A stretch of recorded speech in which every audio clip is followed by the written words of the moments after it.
In the last episode of our Unplugged and Moab trip, we relocated the trailer from Klondike Bluffs Road near Arches National Park to Lone Mesa near the Island in the Sky entrance to Canyonlands National Park. Then we explore Canyonlands, checking out the visitor center first, then Mesa Arch, Grand Viewpoint Overlook.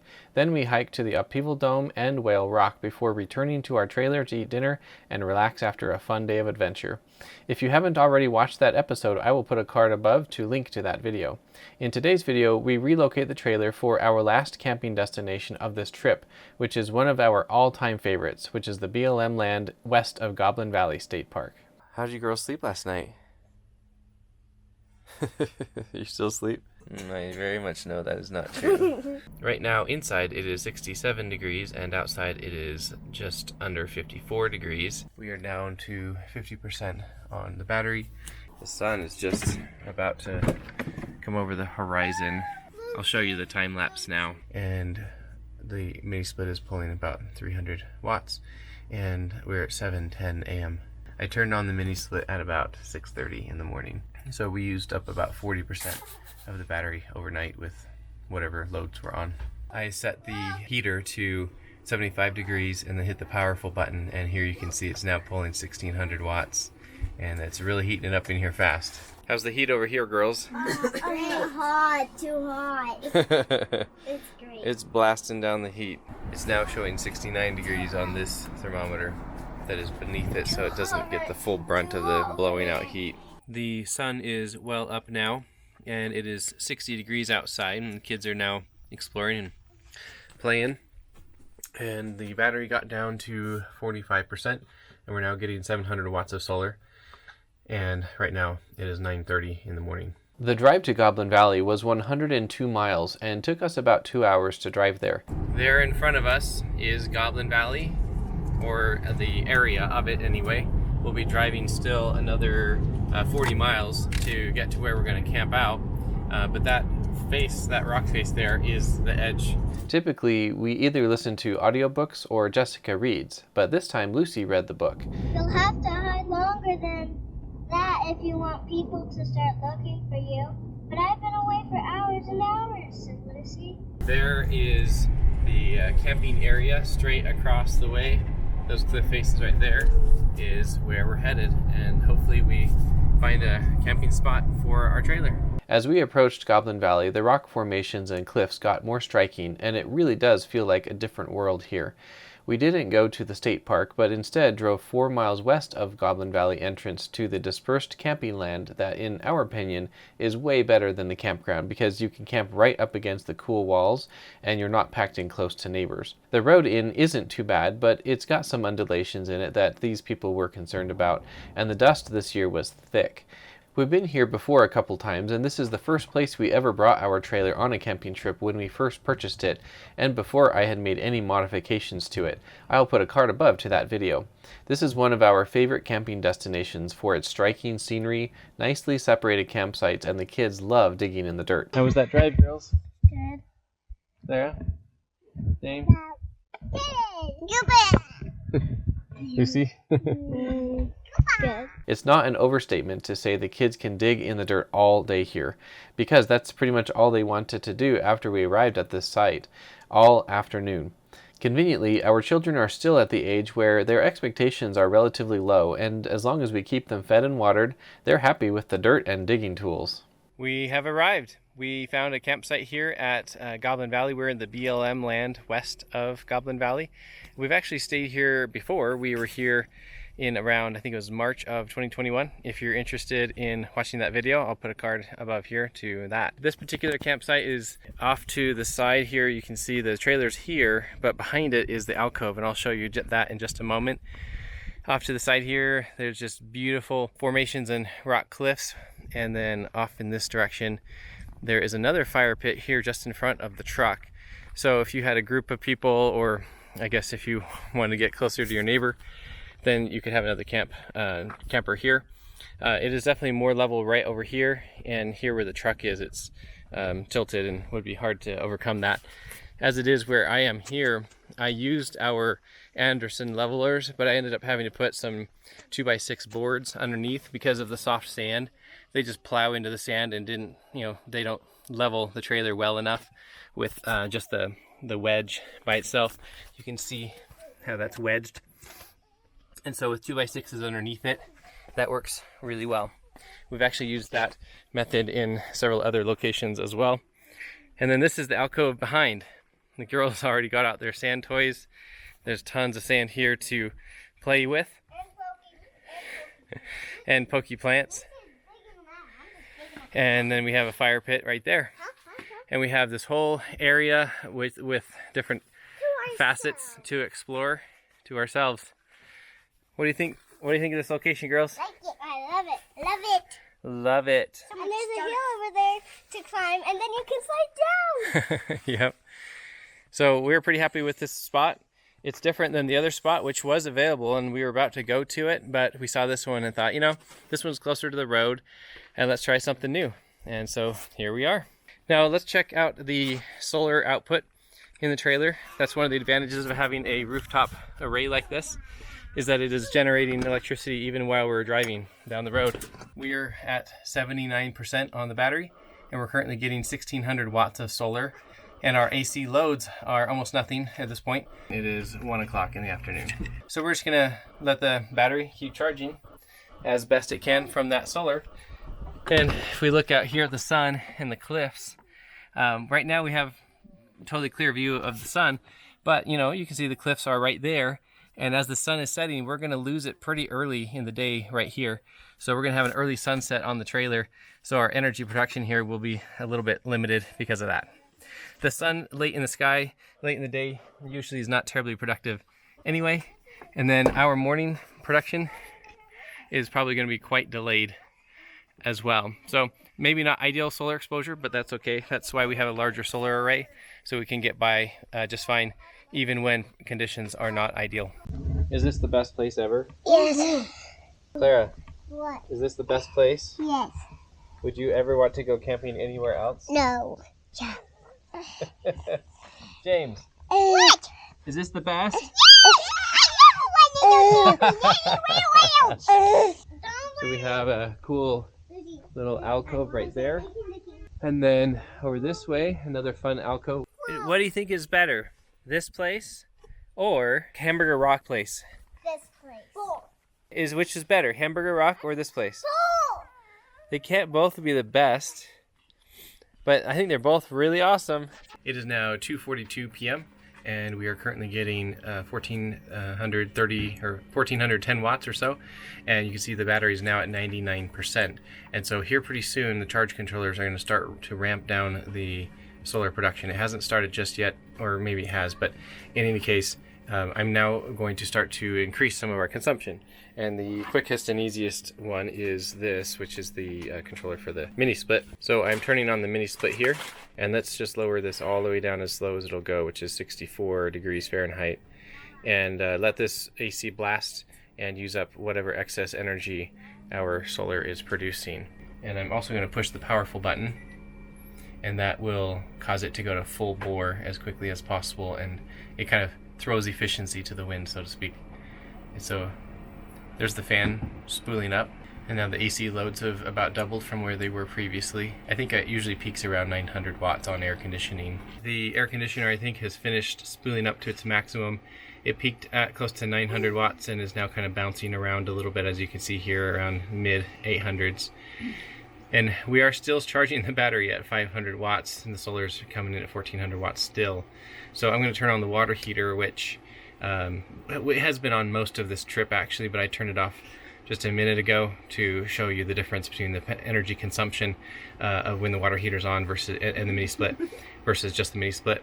The water heater, of course, just comes on and off as needed, depending on the temperature of the water in the tank, and it just happened to have come on while I was doing this experiment. So now, with the water heater on and the mini split, you can see L1 has 1600, almost 1700 watts being pulled from it, and because the water heater is only on that line, and it pulls about 1200 watts by itself. But the line 2 right now only has the other half of the mini split on it, because the mini split is 240 volts, so it's pulling half of its wattage from L2 and half from L1. So the equal of 437 is being pulled from L1 as well from the mini split, and then the rest of that is going to the water heater and potentially other things that we have plugged in, like a cell phone charging or whatever. So over here we're at 99%, and now we're withdrawing 1,000 watts from the battery, so it's probably going to come down to 98 or something like that. But as soon as the water heater is finished heating up, which is this indicator light right here, then that 1200 watts is going to go away, and then the battery is just going to start charging right back up again, because the mini split is not pulling enough to take all this 1400 watts.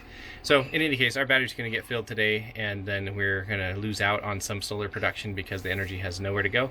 I forgot to point out that the temperature on the inside here was at 82 degrees before I turned on the mini split, and it's quickly going down. The outside shows 69, which seems a little cold to me, but the outdoor probe that is on the end of this white line right there, it's going out the floor, and that is in the shade. I still don't think it's that cool out there though. This temperature thermostat is showing 76 degrees currently. Also, because the line 1 inverter, this one right here, is having so much energy pulled from it, it actually has the cooling fan turned on right now, and this is how loud that cooling fan is. So it's not too bad, just a humming in the background. And this is the sound that the outdoor component of the mini split makes when the AC is running at full blast. Here you can hear the wind blowing across the microphone probably. And then here's the intake side back here. It's definitely not very noticeable. What are you girls doing? You love digging holes in sand. I made a truffle. Whoa! Look how deep that hole is. I made a truffle, and so Ansel's gonna. Yeah. You You want to see how tall James can be in it? Yeah, they're gonna dig in here, and Right. I'm gonna dump sand on them so they won't get out. No, he's getting sand in it. He's gonna get more in it. Whoa! That is so deep. It's a hot tub for James. It's a Japanese hot tub. Hey James! Just be careful not to knock sand into his eyes, okay? Okay. Did you dig this all by yourself? No, they helped. And you. And did. me. And James! Hey! What are you doing? Are you having fun? Yes! I'm getting tortured. The girls love Goblin Valley. As I just showed you, the batteries are about full, and this is the shade coming down from obviously the sun casting across that mountain peak there. And so I think maybe that shade over here is probably what's going to be hitting the trailer first. You can still see it's, I don't know, 100 feet away or so. So it's going to be a while before we lose our sunlight, and then our battery will be starting to discharge at that point. The water heater just barely shut off. So now this is 500 watts is what's going to the mini split, and we're getting 1351 from the solar. The battery's now at 98%, and it's charging at the rate of 665 watts. I just put out the canopy and realized I should do this more often. You can see that it is casting shade on the side of the trailer so that it helps cool the side of the trailer. And obviously the solar isn't affected because that's above it. We really don't use the canopy a whole lot. Usually just wherever we're camping, it doesn't make sense. And in this case, we aren't hanging out directly next to the trailer, but it is shading the side of the trailer, which is kind of nice. Although unnecessary because it's cool inside and we have plenty of energy. The girls are showing me their castle. this is the lookout. It's hard to get up there. Yeah. That's the cupboard. Okay. Pretty cool castle, girls. Here's our campsite at Goblin Valley, and it is wonderful. And we can't even see any neighbors from here. And it's just dead quiet, other than us, of course. But what a cool place Goblin Valley is. The sun is just there behind that cliff. And you can see it's now climbed up the side of the trailer and just is about to start impacting the corner of the solar panels there. It has already dropped because the battery is full at 100%. Right now it is 3:42 p.m. and the mini split is consuming 270 watts. And in that wattage, the trailer inside is 67 degrees and it's showing 70 outside. Just a few minutes later, it is now 3:48 and you can see the solar has already dropped to 92 watts, which is, it happened really fast. It just totally dropped off. And you can see the battery now has 247 watts being pulled out of it. I just turned off the mini split, or the air conditioner, and so now we'll see that 300 watts that it was pulling drop down to almost nothing. And there we go. So the battery's now close to idle. Looks like it's drawing out 41 watts still, and we're just going to see the solar continue to drop off from here. Looks like there are a lot of camping options across the valley from where we are. You can see there the different rigs scattered across, similar to how it is over where we are. So there are definitely a lot of options out here in the desert. By no means exhaustive. You are so dirty. Your face is covered with sand. Do you want to show me how you can get in the hole and then get out by yourself?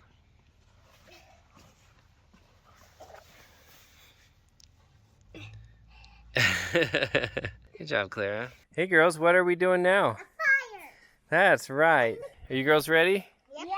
You excited? Yes. You all have your blow rods or whatever they're called? Yes. All right, let's do this.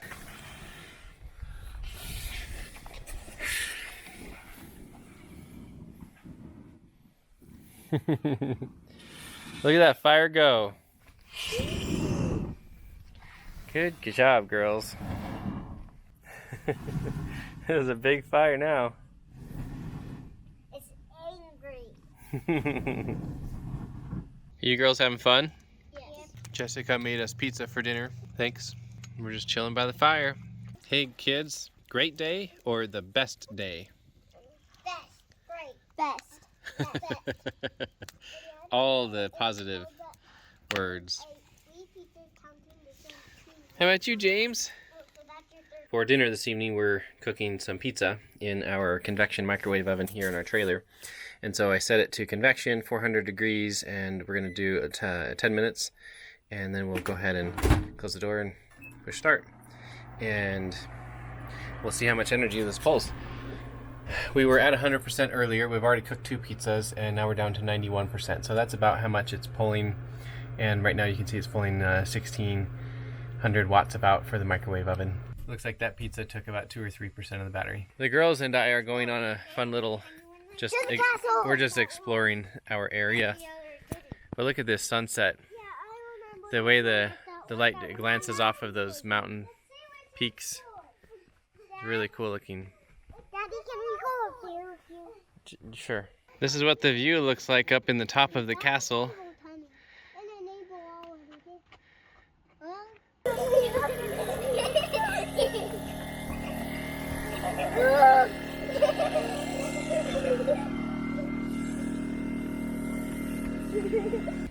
Show me how dusty it is. So dusty.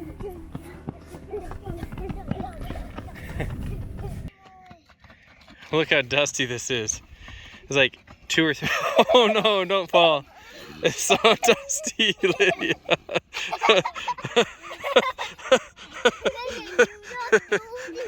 Oh.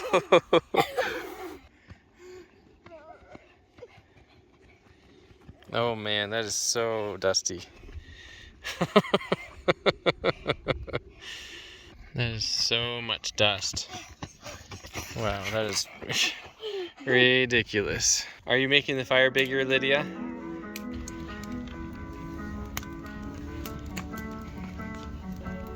In the afternoon, I set up one of my cameras to capture a time lapse of the later afternoon going into the night.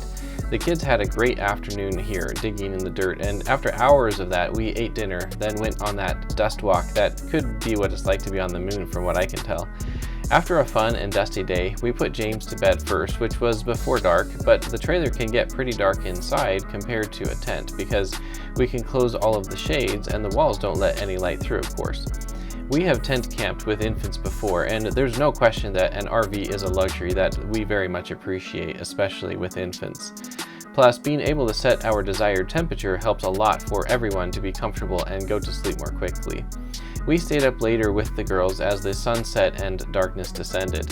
I love nights like this where the temperature is not extreme with a warm fire, and dry areas like this have minimal to no mosquitoes or other insects. So we're able to just comfortably sit around the fire talking about anything as the stars come out. I've found these are the best times to answer any and all questions the kids can think of, and we get into some deep discussions about life, the universe, and everything they want to talk about. It's moments like this that make all of the effort to go on trips very much worth it, in my opinion. Opportunities like this are just more likely while on trips than everyday life at home for some reason. is now 9:37 p.m. and the battery is down to 76%. It is 71 degrees inside and 56 outside. This is the Victron Monitoring Portal for that day of the trip. The blue line here is the state of charge of the battery bank throughout that day. The red columns are the energy consumption, and the orange columns are the solar production throughout the day. So beginning at midnight of that night, the night prior, you can see the battery was at 66% at the beginning of that hour, and then it slowly declined throughout the night. Spikes like this one right here is usually the water heater kicking on, and that usually happens about every 3 hours to maintain the temperature in the water heater.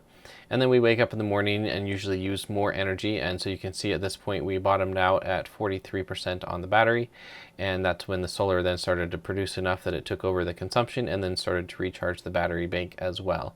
And you can see the battery bank was recharging quite quickly at this period of time. We were driving and not using very much energy because of that, and then also just a lot of solar production at that time of day, being the middle of the day. And then the battery filled up, so that's where the solar production completely dropped off at this point, or I guess not completely, because we were still consuming some energy, so it was only producing as much solar energy as we needed to consume at that moment to maintain the batteries at 100% for a little bit there. And then we had a lot of energy consumption, and this was when we were cooking those pizzas, so the microwave was the primary energy consumption at this point in time. And then going into the evening, we also ran the mini split a fair amount to cool down the trailer to go into the evening, and then just a little bit of standby energy consumption along here going into midnight, and the battery ended the day at 70%. So the consumption for the whole day was 5.9 kilowatt hours, and the solar production was 8.9 kilowatt hours. In our next video, we go hiking up Little Wild Horse Canyon first thing in the morning before the wind kicks up. So we get out of there as quickly as we can and drive through a dirt blizzard as we drive all the way back home at the conclusion of our trip. If you haven't already subscribed, I encourage you to do so and change the notifications to all to ensure you get notified when our next video publishes. If you would like more details about our 100% solar-powered electric RV, see the links in the video description with the parts list, as well as several videos on my channel where I went over the major retrofit components in detail. Thanks for watching, and we'll see you in the next video.